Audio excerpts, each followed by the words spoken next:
People don't make albums anymore.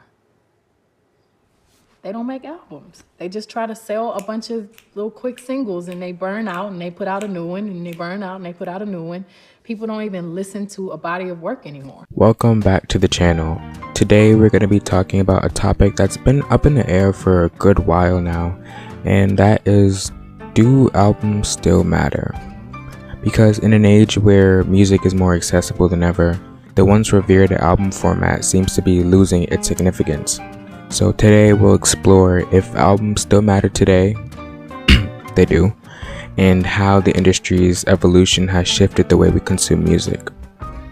Before this video starts, I'd like to say, if you enjoy this video, be sure to give it a like, subscribe, and share it with someone who may be interested in this topic or who may be interested in the channel in general. And also, one more thing, comment down below what you guys think on this subject matter, because I genuinely want to know everyone's opinion on this.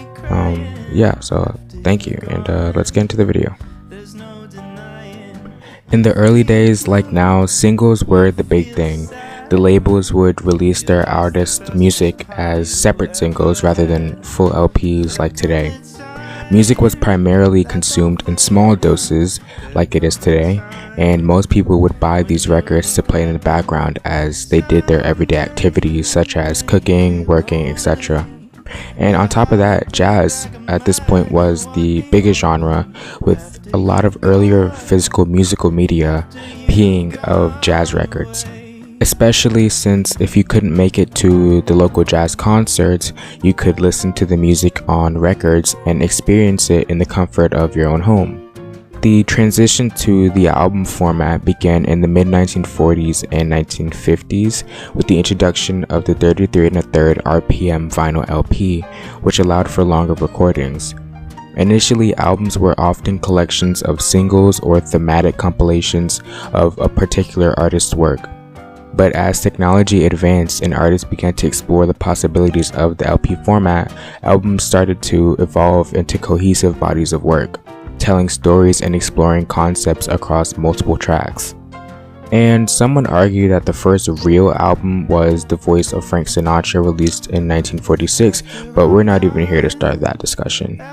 Anyway, artists like the Beatles and Sinatra were pioneers of using the album format as a true art form, with Sinatra's In the Wee Small Hours and the Beatles' Sgt. Pepper's Lonely Hearts Club Band became some of the earliest examples of concept albums.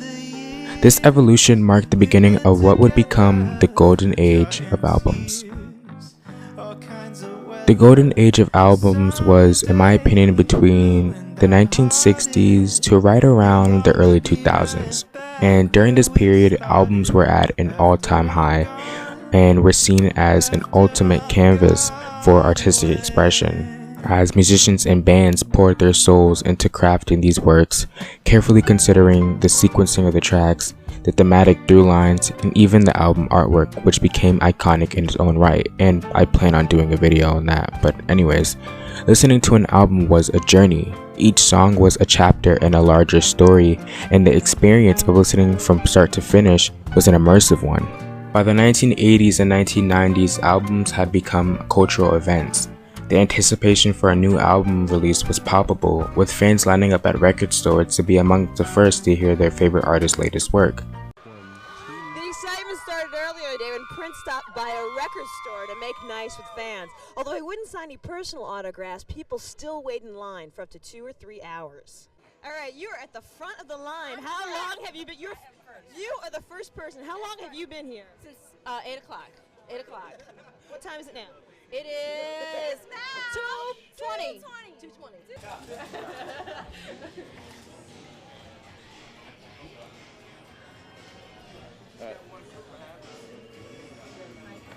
2:20. Albums like Michael Jackson's Thriller or Nirvana's Nevermind didn't just dominate the charts, they defined eras.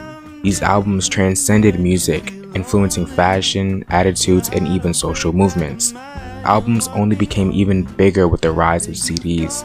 Artists were now able to put out more music than ever, and CDs allowed for longer tracks, bonus content, and even hidden tracks. And to say that CDs helped make albums more popular would be an understatement. Labels were happy, artists were eating good, and the fans had something to collect. But like the old saying goes, what goes up must come down, and that very much so does apply to this here as well. Albums at one point were a new and exciting way of telling stories with songs, but by the mid-2000s, sites like Napster began the ice age for the music industry. Okay, maybe I'm being a little dramatic, but just hear me out. With the introduction of sites like Napster, LimeWire, and many more, albums no longer needed to be purchased. They could be streamed and downloaded for free. This means you no longer had to go to your local record store and wait 5 million days in advance to be one of the first people to buy the physical copy of the album. You could just open your computer, simply search on your browser for a specific website, and boom! You could stream whatever song or album you wanted to. By this point, album sales began to be affected by this new form of music consumption, which means it was only a matter of time before labels started to catch on. Enter the rise of iTunes. Launched in 2001, iTunes revolutionized the way people purchased music, allowing users to buy individual tracks rather than the entire album. For the first time, consumers had the power to cherry-pick their favorite songs, effectively bypassing the traditional album format. This newfound ability to purchase single tracks had a profound impact on both artists and the industry as a whole. Previously, albums were packaged with a mix of hit singles and lesser-known tracks, encouraging listeners to experience the entire album to discover hidden gems. But with iTunes, the incentive to explore full albums diminished. Instead, customers gravitated towards the hits, leading to the decline of album sales and a shift in how music was marketed and consumed. The rise of streaming platforms like Spotify, Apple Music, and later services like Tidal and Amazon Music took the digital revolution to new heights. Launched in 2008, Spotify introduced a subscription-based model that allowed users to access millions of songs on demand. This marked the beginning of the streaming era where the emphasis shifted from ownership to access. And as much as I love physical media and collecting CDs, vinyls, and shoot, even DVDs and Blu-rays, I've become a part of the cause when it comes to physical media dying, as I have a subscription to Apple Music and I use streaming services like Netflix and Max and all this stuff. So I too am a part of the problem. Anyways, in this new paradigm, music consumption became more fragmented and immediate. The concept of listening to an album from start to finish began to wane as streaming services prioritized singles and playlists. Algorithms designed to maximize user engagement curated personalized playlists that seamlessly blended tracks from different artists, eras, and genres. The traditional album, with its carefully sequenced tracks and cohesive themes, struggled to compare in this new environment. And by the mid to late 2010s, CDs were no longer prioritized unless mega fans chose to collect these items to support their favorite artists. Most people were now just keen to the idea of streaming music rather than purchasing it. Instead of playing a full album, people got more hip to the idea of just playing their favorite songs on the album, or just creating playlists with all their favorite songs on it, instead of listening to the entire album waiting to get to their favorite song. The economics of streaming further accelerated the decline of the album. Unlike physical sales, where an artist earns revenue from the sale of an album, streaming payouts are based on the number of individual streams. This model incentivizes artists to release singles more frequently rather than focusing on a full-length album. A hit single that racks up millions of streams can generate significant revenue, often surpassing what an entire album might earn. As a result, many artists began to prioritize the release of singles and EPs over full albums. The album cycle, which once involved months of promotion leading up to the release, followed by an extensive touring schedule, was replaced by a more fluid and continuous release strategy. Artists could drop a new single or EP every few months, keeping their name in the public eye and maintaining a steady stream of income. And as streaming continues to dominate, the artistry of the album as a cohesive body of work is increasingly under threat. Albums that once told a story from start to finish are often seen as collections of potential singles, with less emphasis on the narrative arc or thematic depths. The album's role as a cultural artifact is diminishing, replaced by the immediacy of singles and the ephemeral nature of playlist culture. And yes, while some artists still strive to create albums that stand as complete works of art, the commercial pressures of the streaming era make this increasingly difficult.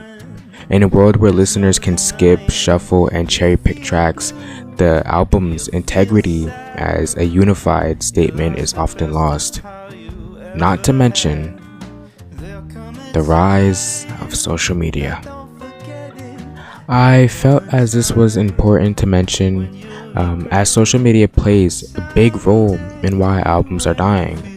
As TikTok gets more popular with its short-form video content, with its videos spanning from usually 30 seconds to about a minute, this encourages people to consume a long amount of content in a short amount of time. Or maybe the other way around, which ultimately makes their attention spans run dry. I say this to say that because of social media, specifically TikTok, people don't really have the attention span to sit through 40-50 minute albums. This also has made artists release albums that feel like more like, clutters rather than cohesive stories. Artists like Lil Baby, Drake, Future, Lil Durk, etc. release albums with 20 plus tracks that don't feel like cohesive albums at all. They just feel like collections of songs that don't really flow or just have any story to tell at all. Granted, these albums they release have good songs on them, though the albums as a whole don't end up feeling like albums. They just feel like filler with some good music, but But now this begs the question, are albums dead? Now, I wouldn't say albums are dead because there's a lot of good albums that come out today that are actually enjoyable.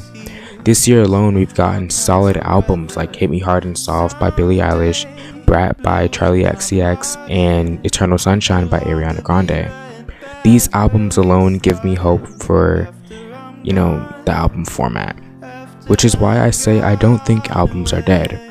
Every year we get a new emerging artist who brings a new idea to the table, and maybe one day there will be an artist that changes the way people think about the idea of the album. Whilst I don't believe albums are dead, I do believe that they are on life support. Not quite dead, but not quite fully alive. Anyways, what are your thoughts on albums? Do you think they still matter? Do you think they are still important? Let me know in the comments below, and I'll see you in the next video. Goodbye.